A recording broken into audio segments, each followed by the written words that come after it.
Hello दोस्तों, कैसे हैं आप लोग। चलिए शुरू करते हैं आज का session. Without wasting any time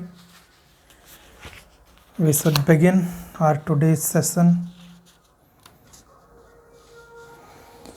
हाँ, तो article 200 you know about article 200। हम लोग बेसिक्स में पढ़ते हैं आर्टिकल 200। आर्टिकल 200 का क्या यूज है सर, बताइए। कि सपोज कि कोई bill if passed by both the houses of state legislation, कोई बिल है passed bye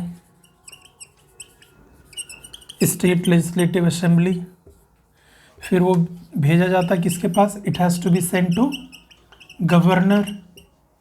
now the governor has 4 options.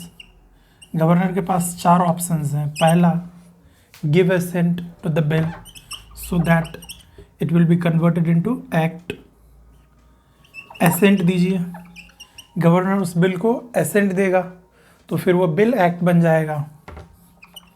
Second one is withhold assent. Assent मत दो भाई, withhold assent. Third choice the governor has, तीसरा choice है refer for reconsideration. Refer for reconsideration यानी कि उस बिल को वापस से आप स्टेट लेजिस्लेटिव असेंबली में भेज सकते हैं, गवर्नर भेज सकते हैं। But if the same bill comes back to the governor with और without amendment, then it is binding upon the governor to give the assent. अगर रेफर फॉर रिकंसिडरेशन के लिए भेजता है गवर्नर स्टेट लेजिस्लेटिव असेंबली में, तो उस case में जब बिल वापस आएगा फिर से गवर्नर के असेंट के लिए, तो उस केस में it is binding upon the governor, it shall be binding upon the governor to give assent. अब तो भाई उसको असेंट देना ही होगा, ठीक है। तो ये क्या है कि वापस जब आएगा तो बाइंडिंग है गवर्नर पर, ये याद रखिएगा, ये पॉइंट बाइंडिंग है इस केस में। Fourth option the governor has कि वो रिजर्व द बिल को रिजर्व करके रखता है फॉर प्रेसिडेंट के लिए। सपोज कि अगर कोई बिल है, गवर्नर माइट फील दैट कि ये जो बिल है, दिस बिल इंक्रोच या make come under the jurisdiction of central law. अगर इस बिल को एक्ट बनाएंगे तो ये किसी न किसी रूप में it will affect central law, तो उस केस में भेज दो प्रेसिडेंट के पास। या फिर आप उनको लग रहा है कि ये हाई कोर्ट के जुरिडिक्शन के साथ कुछ छेड़छाड़ हो रहा है, हाई कोर्ट का पावर के साथ कुछ, हाई कोर्ट के पावर को इम्पैक्ट कर सकता है, तो उस केस में तो इन सारी सिचुएशंस में गवर्नर कर सकते हैं, क्या कर सकते हैं, बिल को रिजर्व फॉर द प्रेसिडेंट, ठीक है। तो फिर उसके बाद प्रेसिडेंट जो एक्ट करता है इस बिल पर, वो आर्टिकल 201 के तहत करता है। प्रेसिडेंट जो एक्ट करता है उस बिल पर आर्टिकल 201 के तहत करता है। अब वो बिल को वो असेंट दे भी सकता है, नहीं भी दे सकता है, रिकंसिडरेशन के लिए वापस भेजता है प्रेसिडेंट, लेकिन प्रेसिडेंट पर बाइंडिंग नहीं है। गवर्नर पर जो ये बाइंडिंग है, सेम चीज़ इस केस में अगर प्रेसिडेंट रेफर करता है रिकंसिडरेशन के लिए स्टेट लेजिस्लेटिव असेंबली को, तो इस केस में प्रेसिडेंट के ऊपर ये बाइंडिंग नहीं है कि वो अपना असेंट दे, नॉट बाइंडिंग, ठीक है। तो ये बात याद रखिएगा, आर्टिकल 200, आर्टिकल 201, ठीक है। So this is what article 200 and 201 is, ठीक है। इतना सा आइडिया रहेगा तो you will be able to solve the prelims questions. इतना सा आप समझ सकते हो कि हाँ ये बातें हैं, ठीक है। ये सब आर्टिकल अभी न्यूज़ में है, these articles are in news, that's why I am explaining this. पढ़ा क्या ही रहा हूँ, एक्सप्लेन कर रहा हूँ बस। एंड आर्टिकल 250, आर्टिकल 254, और भी कौन कौन से आर्टिकल, आर्टिकल 250 है, आर्टिकल 254 है, आर्टिकल 250 देखते हैं। देखिए अगर आर्टिकल आप भूल भी जाते हो तो it's not a big deal, कोई बड़ी बात नहीं है, भूल गया तो भूल गए। लेकिन हाँ, आर्टिकल में क्या बातें हैं उस बात को समझना जरूरी है। तो आर्टिकल 250 के तहत ये है कि parliament has the power to, you can say that, to make law. Parliament has the power to make law in the state list when there is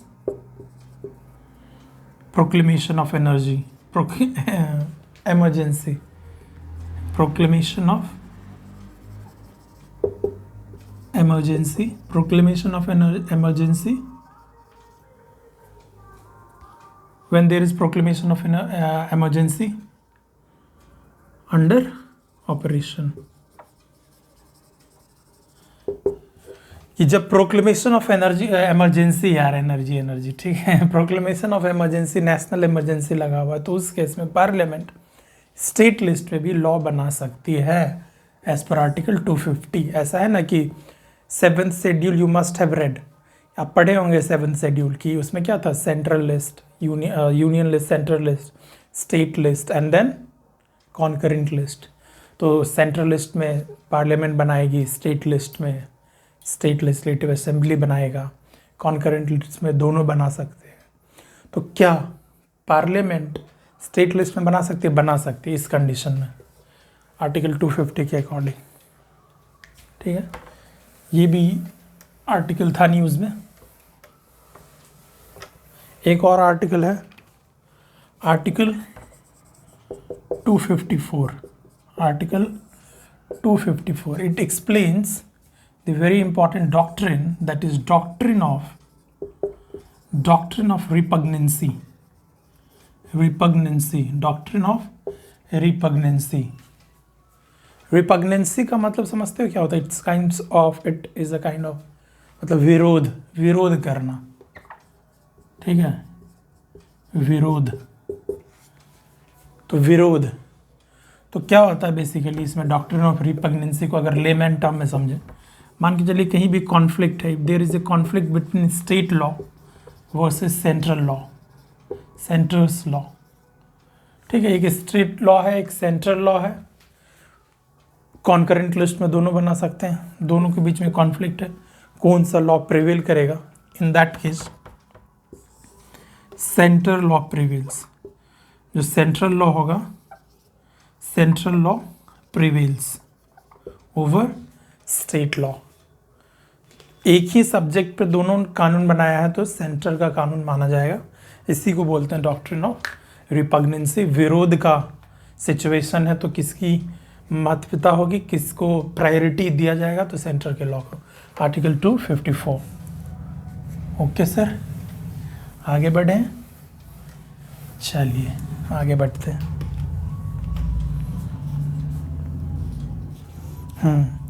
अच्छा, एक और था बायो E3 पॉलिसी। अब मान के लिए बायो E3 पॉलिसी देगा, किस चीज़ के रिगार्डिंग है, कुछ स्टेटमेंट फ्रेम होगा। अब वो E3 से, आप अगर E3 का फुल फॉर्म जानते हो देन आप कर दोगे सॉल्व, बिलीव मी। E3 में economy, environment and employment. Economy, environment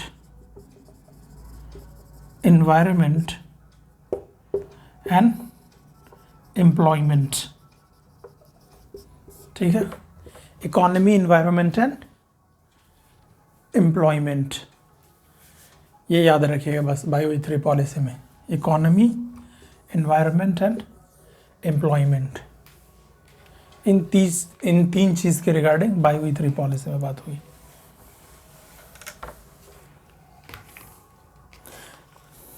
और है आपको ICJ एंड ICC के बारे में आप लोगों को पता होगा। ICJ एंड ICC, ये इंटरनेशनल कोर्ट ऑफ जस्टिस। ये क्या आपको? International court of justice. ये क्या आपको? International criminal court, international criminal court, ठीक है, international court of justice and international criminal court. तो इसमें देखिए क्या समझने की ज़रूरत है अपन को। सबसे पहली बात कि दोनों का हेडक्वार्टर हेग नीदरलैंड में है। इसका भी हेडक्वार्टर हेग नीदरलैंड में है और इसका भी हेडक्वार्टर हेग नीदरलैंड में है, ठीक है। ये दोनों कॉमन है, हेग नीदरलैंड। अब जो महा इम्पॉर्टेंट है ये समझिए, ये जो है आईसीजे ये यूएन चार्टर पे बेस्ड है, बेस्ड ऑन यूएन चार्टर। ये किस पर बेस्ड है? यूएन चार्टर पे बेस्ड है। और ये रोम स्टैच्यूट पे बेस्ड है। ये किस पर बेस्ड है? रोम स्टैच्यूट पे बेस्ड है। तो अब बताइए तो कौन सा इसमें से आपको यूएन बॉडी होगा, कौन सा नहीं होगा? तो ये यूएन चार्टर पे बेस्ड है, तो आईसीजे ही ना यूएन बॉडी होगा, यूनाइटेड नेशंस बॉडी। ये थोड़ी होगा, ये यूएन बॉडी थोड़ी है।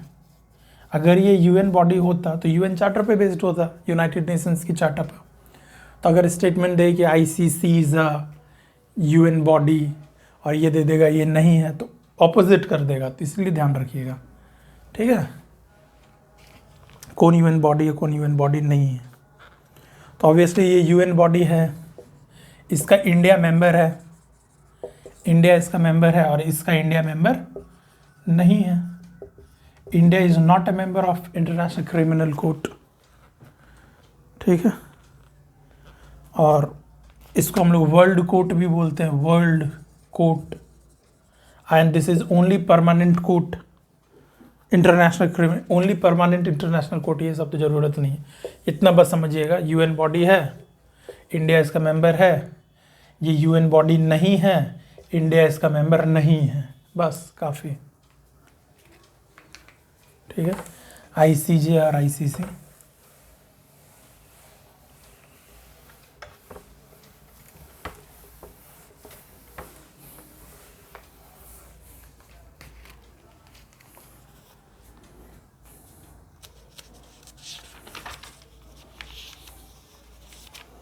ऑलिव रेडली टर्टल के बारे में हम लोग थोड़ा सा पढ़ते हैं। मैं अपने सेशन को थोड़ा डाइवर्सिफाई रखना चाहता हूँ, एक ही चीज़ को बार बार पढ़ाने से अच्छा सारा सब्जेक्ट को मिला के पढ़ाना। इट्स, अगर आप पेपर दे रहे हो तो एक ही बार में ना सारा सब्जेक्ट आता है, ऐसा तो नहीं है कि केवल ऐसे सबसे सॉल्व करना। तो ओवरऑल नॉलेज हम लोगों को होना चाहिए rough, jack of all general studies. Olive ridley turtle, olive ridley turtle. उससे पहले हम लोग let us see the difference between turtle and tortoise. Turtle और टॉर्टॉइज में क्या डिफरेंस है? अगर आप फोटो वगैरह देखे होगे ऑलिव रेडली टर्टल का, तो ये एक्वेटिक आपको दिखा होगा, ये पानी वगैरह में एक्वेटिक है, ये पानी वगैरह में रहता है। ये टॉर्टॉइज जो है वो टेरेस्ट्रियल है, वो ज़मीन पे मिलेगा। ये जो कछुआ है टॉर्टॉइज वो ज़मीन में रहता है, लैंड पर रहता है, ये पानी में रहता है, वाटर में रहता है। इसका हैबिटेट वाटर है, इसका हैबिटेट लैंड है, ठीक है। इतना सा बस, इतना ही आइडिया रखिए, ज़्यादा मत सोचिए, बस काफ़ी है। टर्टल टॉर्टॉइज, बाकी और तो बिहेवियर वगैरह ये वो भी डिफरेंस होगा, लेकिन एक बेसिक जो फंडामेंटल डिफरेंस है वो यही था। अब हम लोग ऑलिव रेडली टर्टल के बारे में देखते हैं। Smallest and the most abundant, जितने भी स्पीसीज ऑफ टर्टल्स हैं अमॉन्ग देम ये सबसे स्मॉलेस्ट है, सबसे स्मॉलेस्ट है, एंड द मोस्ट कॉमन, सबसे ज़्यादा यही पाया जाता है, and the most common, smallest and the most common, most abundant, सबसे ज़्यादा यही है। इसका एक यूनिक बिहेवियर है, बिहेवियर से रिलेटेड क्वेश्चंस पूछे जाते हैं, questions is asked based on the behaviour of different animals. तो इसका एक बिहेवियर ये है, इसका एक बिहेवियर ये है सर कि यूनिक मास नेस्टिंग करता है। ठीक है, यूनिक मास नेस्टिंग। ये यूनिक मास नेस्टिंग को हम लोग बोलते हैं एरीबाडा। क्या बोलते हैं हम लोग? एरीबाडा बोलते हैं, एरीबाडा। एरीबाडा क्या है unique mass nesting? Unique mass nesting arribada का मतलब है कि thousands of female turtles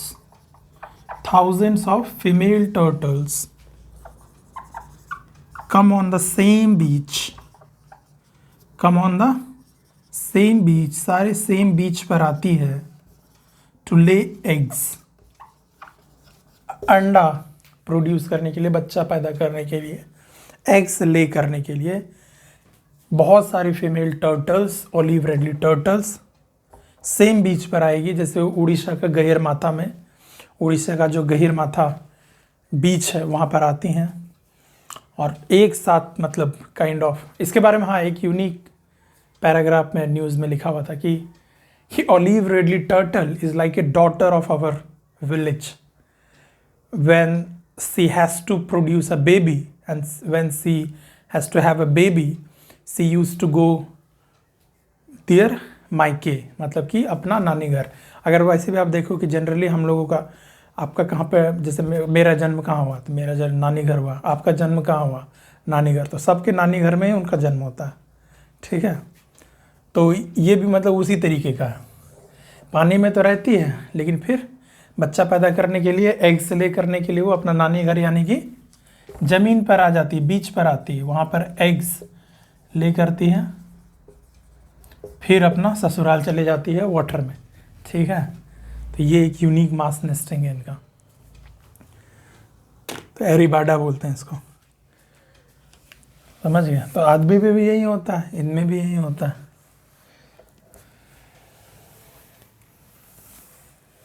बहुत ही इंटरेस्टिंग फैक्ट लगा था, इसलिए सोचा कि आप लोगों के साथ शेयर किया जाए ये बातें। हाँ सर, हाँ ठीक है, गहिरमाथा में है और उड़ीसा का Bhitarkanika national park, network of canals वगैरह है उड़ीसा का। उड़ीसा का ये गहिर माथा बीच जो है वहीं पर ये एरीबाडा मास नेस्टिंग होता है। ठीक है, और उड़ीसा में क्या है, भितरकनिका नेशनल पार्क। क्या आवाज़ कर रहा है यार?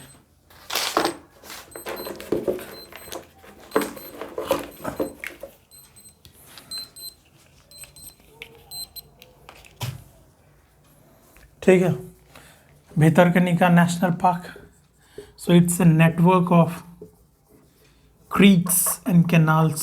It's a networks of creeks and canals which are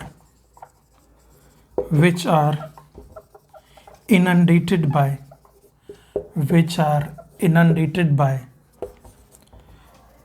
Baitarni river, Brahmani river and Dhamra river, and one more is पाठशाला। क्या होता है, ये भितरकनिका नेशनल पार्क जो है वो बहुत सारा कैनाल्स, क्रीक्स वगैरह वहाँ पर है, वो बाढ़ में आ जाता है, वहाँ पे बाढ़ आ जाता है भितरकनिका में। कौन रिवर से? बैतरनी रिवर, महानदी के पास जो है बैतरनी, ब्राह्मणी, धमरा, पाठशाला। तो अगर मान के चलिए आपको बोला जाएगा कौन सा ऐसा नेशनल पार्क है जहाँ पे कैनाल सिस्टम है, क्रीक सिस्टम है, and they are flooded by, वहाँ पे बाढ़ आ जाता है by the river named Baitarani, Brahmani, Dhamra, Pathshala, तो कौन सा है वो भाई? उड़ीसा का भितरकनिका नेशनल पार्क के बारे में बात हो रही है। ये आप लोगों को समझना होगा। ठीक है,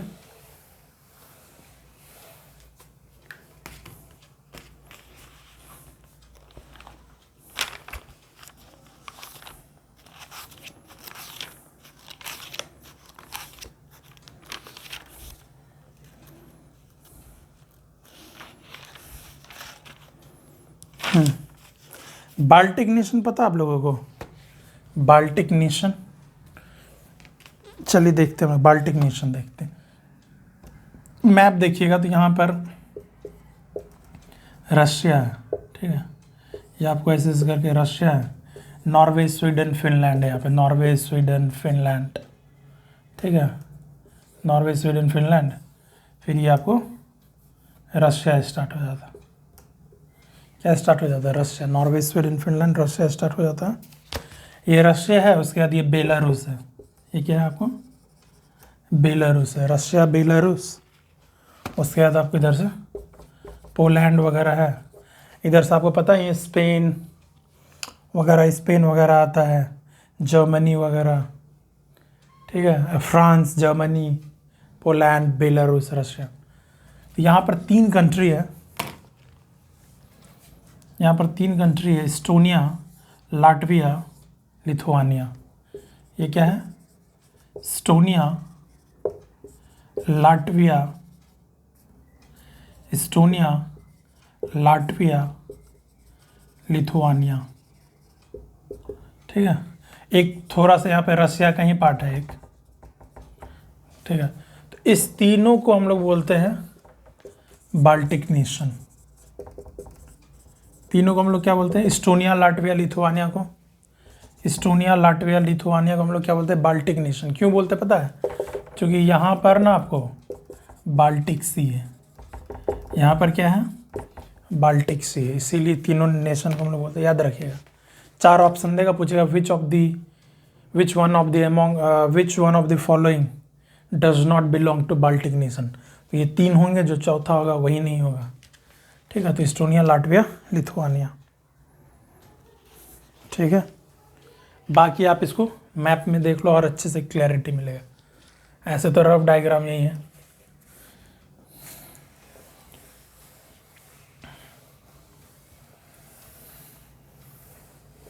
एस्टोनिया, लाटविया, लिथुआनिया, ठीक है। अष्टमुडी लेक बताइए कहाँ पर है? अष्टमुडी लेक बताइए, सुने होंगे आप लोग, Ashtamudi lake, Ashtamudi lake, Ashtamudi lake Kerala में। कहाँ पर है? केरला में। अष्टमुडी लेक केरला में, अष्टमुडी लेक केरला में है। पहली बात कि ये रामसर साइट है, रामसर साइट है। रामसर साइट पता ना आप लोगों को? Wetland of international importance, wetland of international importance, Ramsar site है ये।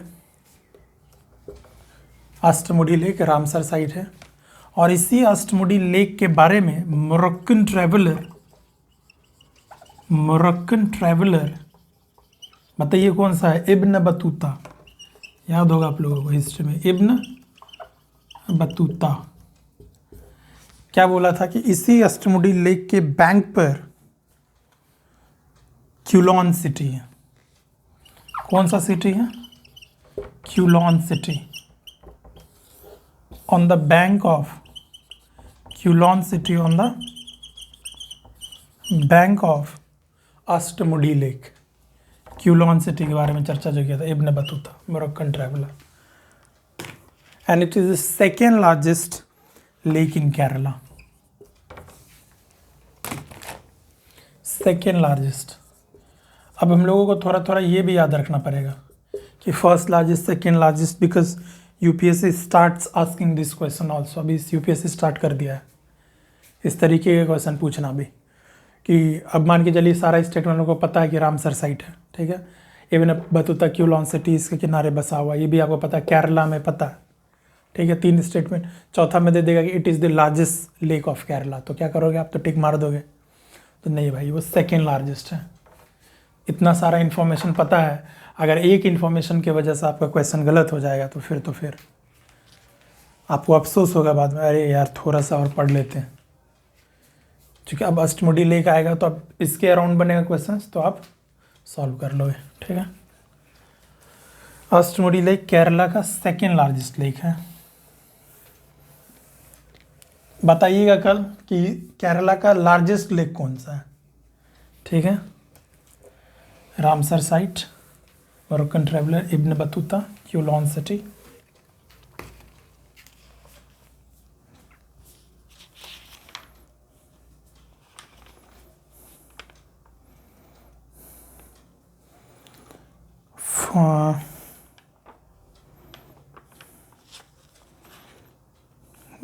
कितना टाइम हो गया?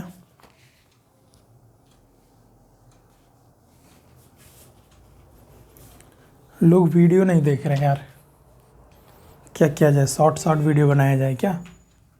बताइए कमेंट में आप लोग कि वीडियो का लेंथ कितना रखूं मैं। ऐसे मेरा पर्सनल ओपिनियन तो है 2 घंटा, 3 घंटा, 5 घंटा, बाकी आप लोग बताइए। गोल्ड के बारे में जान लीजिए। लीडिंग एक्सपोर्टर जानना जरूरी है। मिनरल्स पे बहुत सारे क्वेश्चन आते हैं, 2-4 क्वेश्चन तो रहता ही है। लीडिंग एक्सपोर्टर को ने बताया आप लोगों को, स्विट्जरलैंड सबसे ज़्यादा एक्सपोर्ट यही करता है और सबसे ज़्यादा इंपोर्ट भी यही करता है। देख रहे हैं, सबसे ज़्यादा इंपोर्ट भी यही करता है और सबसे ज़्यादा एक्सपोर्ट भी यही करता है स्विट्जरलैंड। लेकिन प्रोड्यूस कहाँ पे हो रहा है सबसे ज़्यादा? ऐसा लगता है ना, लार्जेस्ट प्रोड्यूसर, लीडिंग प्रोड्यूस, लेकिन सबसे ज़्यादा चाइना में हो रहा है। सबसे ज़्यादा प्रोड्यूस चाइना में हो रहा है और सबसे ज़्यादा कंज्यूम भी चाइना ही कर रहा है। चाइना के बाद इंडिया कर रहा है। कंजम्पशन इंडिया में है, लेकिन second highest consumption India, second highest. सबसे ज़्यादा कंजम्पशन चाइना, सबसे ज़्यादा प्रोडक्शन चाइना, लेकिन इंपोर्ट एक्सपोर्ट सबसे ज़्यादा स्विट्जरलैंड। ठीक है, तो कल भी मैंने शायद बताया था आप लोगों को गोल्ड के बारे में कि इंडिया में जो गोल्ड है तो about 44% of Indian gold, India के बात कर रहे हैं हम लोग, to be specific to India. अभी तो सबसे ज़्यादा वर्ल्ड में चाइना में सबसे ज़्यादा, उसके बाद ऑस्ट्रेलिया में। वर्ल्ड में सबसे ज़्यादा कहाँ पर है बताइए? चाइना में, उसके बाद ऑस्ट्रेलिया। लेकिन इंडिया में सबसे ज़्यादा कहाँ पर है? बिहार में है। इंडिया में सबसे ज़्यादा कहाँ पर है गोल्ड? बिहार में, अबाउट 44% के आसपास, 44% के आसपास। उसके बाद राजस्थान एंड कर्नाटका, उसके बाद राजस्थान में है, उसके बाद कर्नाटका में है। कर्नाटका थर्ड पे, राजस्थान सेकंड में है। परसेंटेज इंपॉर्टेंस नहीं रखता है, बट फिर भी 25%, 21%, ठीक है, परसेंटेज इंपॉर्टेंस नहीं रखता है। हाँ, लेकिन अगर ये बोला जाए कि Bihar alone accounts for more than 50% of gold of India, तो रॉन्ग हो जाएगा ना। वो बोल रहा है कि बिहार अकेले 50% से ज़्यादा गोल्ड रखता है इंडिया का, तो गलत है। 50% नहीं, 44%। ठीक है, तो बस मतलब थोड़ा सा एक लेवल अप करे क्वेश्चन का तो पूछा जाएगा। नहीं तो अगर आपको ये भी पता है कि बिहार में सबसे ज़्यादा, बिहार में अब बीपीएससी अगर कर रहे हो आप, तो बिहार में कहाँ भाई? तो जमुई में, गया में, नालंदा एंड ऑल दैट, वहाँ पर। तो जमुई में सबसे ज़्यादा गोल्ड होता है। ये तो बहुत स्पेसिफिक हो गया बीपीएससी के लिए, या झारखंड पीसीएस के लिए, आसपास के एमपी पीसीएस के लिए। ठीक है सर, तो गोल्ड के बारे में इतना पता होना चाहिए हम लोगों को।